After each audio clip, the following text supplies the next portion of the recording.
Muling nag-upload ng video kahapon sa kanyang social media page ang kontrobersyal na dating mambabatas na si Zaldico.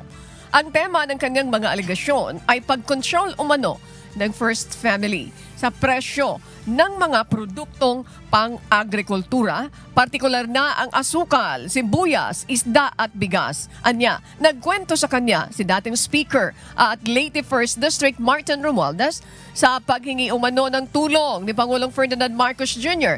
para sa mga gastusin sa kampanya kaugnay ng 2025 elections. Dinawit na rin ito ang kapatid ni First Lady Liza Araneta Marcos. Nabanggit din ito ang ginawang investigasyon ng House Quinta Committee para tugunan ang pagtaas ng presyo ng mga pangunahing bilihin kabilang na ang bigas.